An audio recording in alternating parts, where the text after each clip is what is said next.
The Maine Red Claws now have a magic number of 5 wins to make the D-League playoffs for the third time in 3 seasons under head coach Scott Morrison after beating the Westchester Knicks 93-85 Sunday afternoon at the Portland Expo Building in Portland, Maine. Abdul Nader returned from a bruised MCL that sidelined him during Thursday's 110-94 Red Claws victory over these same Knicks, and the extra time off seemed to do wonders for the Boston Celtics second-round pick out of Iowa State. Nader led both teams with a game-high 30 points to go with 9 rebounds and 3 assists, also setting the tone physically as he attacked the basket for a game-high 10 free throw attempts. Sporting a lineup featuring no true center down the stretch, the Red Claws' wings were able to spread out enough on offense, with the ball mainly in Nader's or Demetrius Jackson's hands, clawing their way to 23 points in the final quarter, keeping the Knicks' offense off-kilter in the process. And according to Morrison, the Red Claws also managed to play one of their strongest games on the glass this season as they out-rebounded the Knicks 51-36. I thought the guys really rebounded well throughout the course of the game. I didn't notice how many offensive rebounds they had.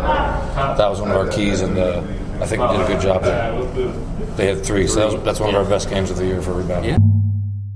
With daylight savings time providing everyone with 1 hour or less of sleep, added with the early 1 p.m. start, the Red Claws looked sluggish soon after the opening tip. Westchester was able to generate easy penetration into the paint, and with the Red Claws failing to get back quickly enough in transition, the Knicks were able to score 30 points on 61% shooting from the field by first quarter's end. The Red Claws' 7th-ranked defense was able to amp up the intensity, however, holding the Knicks to just 38% shooting in quarters 2 through 4. The game and play at both teams had an uneven feel to it, as both teams failed to put together quarters of consistent basketball. If there was one constant during today's affair, it was Nader. The versatile swingman out of Iowa State carried the Red Claws through difficult stretches, and if not for having to hoist up some late in the shot clock heaves, his 40% mark from the floor would have been much better today. Nader's drives to the rim were forceful, as Nader battled his way through a few no-calls to generate points and opportunities around the basket. This season, Nader has shot 57.6% on shots less than 5 feet, with 40% of his points coming in the paint. Marcus George's Hunt chipped in with 16 points, while Jalen Jones added 15 points with a game-high 10 boards. On assignment from the Boston Celtics, Jackson struggled with a shot going 2 of 8 from the floor, but was an instrumental playmaker off the pick and roll, delivering a game-high and season-high 12 assists, including a number of touch lob passes that fed Red Claws' big men, Dallas Lauderdale and Ason Dixon Tatum, with easy finishes around the rim. The win puts the Red Claws' magic number at 5 games. Division winners are given an automatic playoff berth for the D-League playoffs, while the next best 2 wildcard teams in each conference get spots, with recent off-the-court excitement pertaining to Celtics' first-round pick, Guerschon Yabusele, and the report that surfaced that indicated that Yabusele may end the season in Maine after the overseas product saw his season in the Chinese Basketball Association. I asked Morrison whether there was any truth to this report. It's a possibility. I mean, it's a chance. I know